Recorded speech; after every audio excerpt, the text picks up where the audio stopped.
ബീഫും കായും കൂടി വരട്ടിയെടുക്കാം. അപ്പൊ ഒരു 1.5 കിലോ ബീഫ് ഉണ്ട്. അപ്പൊ ഒരു 5-6 അത്ര വലുപ്പമുള്ള കായല്ല കേട്ടാ, ഞാൻ അത്ര കായ എടുത്തിട്ടുണ്ട്. കായാവും അതെടുത്തിട്ട് ഇതിനൊപ്പം നല്ല വേവിക്കണം നല്ലത്. അപ്പൊ ആവശ്യത്തിന് ഉപ്പിട്ട് കൊടുത്തിട്ടുണ്ട് കേട്ടോ. പിന്നെ ഒരു ചെറുനാരങ്ങയുടെ നീരാണ് ഒഴിച്ചിട്ടുള്ളത് കേട്ടോ. പിന്നെ ചെറുള്ളി, അതൊരു 10-30 ചെറുള്ളി, പിന്നെ വേപ്പില, ഇഞ്ചിയും വെളുത്തുള്ളിയും, സബോള,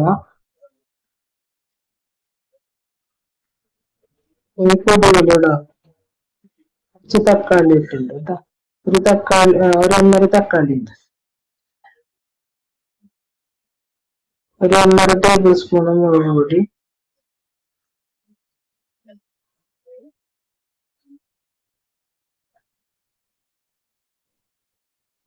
ഒരു 1.5 ടേബിൾ സ്പൂൺ മല്ലിപ്പൊടി, 1/2 സ്പൂൺ കുരുമുളക് പൊടി, ഒരു 1/2 ടേബിൾ സ്പൂൺ ഗരം മസാല, ഒരു പൊടിച്ചാണ് കേട്ടോ. ആവശ്യത്തിന് വേപ്പില ഇട്ട് കൊടുത്ത് പച്ചമുളക് ഇട്ടുണ്ടിട്ടല്ലേ.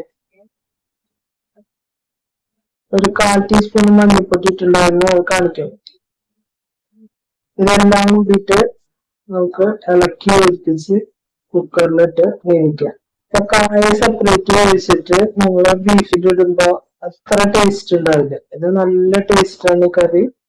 ഇങ്ങനെ തന്നെ ചെറുള്ളിയൊക്കെ കുറച്ചധികം ചേർക്കണം കേട്ടാ, എന്നാലും നല്ല രസം ഉണ്ടാവും. ഇങ്ങനെ ഉപയോഗിച്ച് വേവിക്കാം.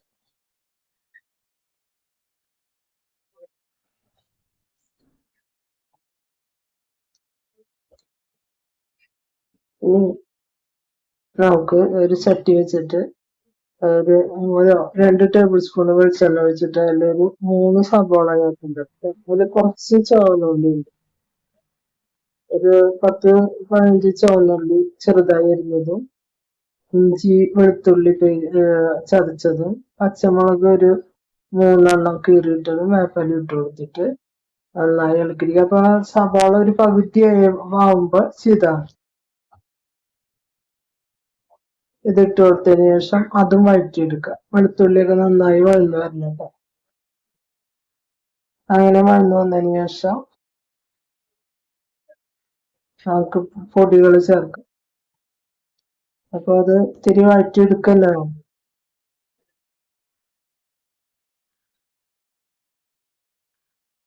വെളുത്തുള്ളിയിലൊക്കെ പച്ചമുളക് ഉണ്ടെങ്കിൽ അപ്പൊ ഇത് 1 സ്പൂണ് മുളക് പൊടി, 1 ടേബിൾ സ്പൂൺ മല്ലിപ്പൊടി, 1/4 ടീസ്പൂൺ മഞ്ഞൾപ്പൊടി, 1 സ്പൂണ് കുരുമുളക് പൊടി, 1 സ്പൂണ് ഗരം മസാല. അപ്പൊ നേരത്തെ ഞാൻ ഇട്ടിട്ടുണ്ട് കേട്ടോ, അതിന്റെ അളവ് ഞാൻ പറഞ്ഞിട്ടുണ്ടായിരുന്നു. ഇതൊക്കെ ഒന്ന് പച്ചമണം പോണ വരെ ഇളക്കി കൊടുക്കുക.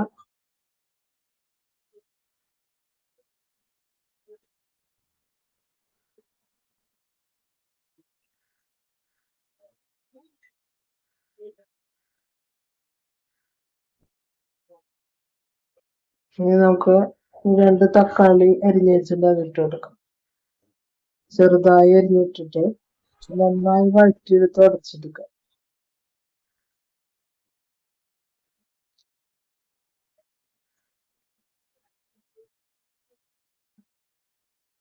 അപ്പൊ ഞാൻ ചപ്പാത്തി ഉണ്ടാക്കിയിട്ട് അപ്പൊ അതിന് കഴിക്കാനുള്ളതാണ്.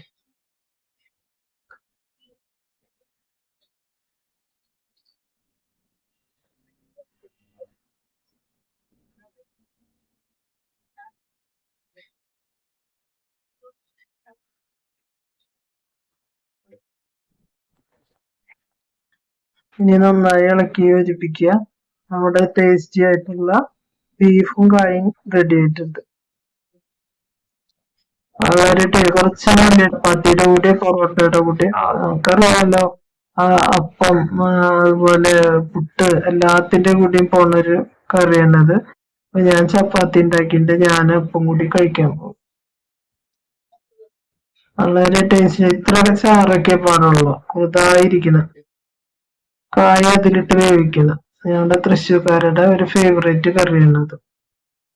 അപ്പൊ നിങ്ങൾക്ക് ഇഷ്ടപ്പെട്ട ലൈക്ക് ചെയ്യുക, ഷെയർ ചെയ്യുക, സബ്സ്ക്രൈബ് ചെയ്യുക. Thank you.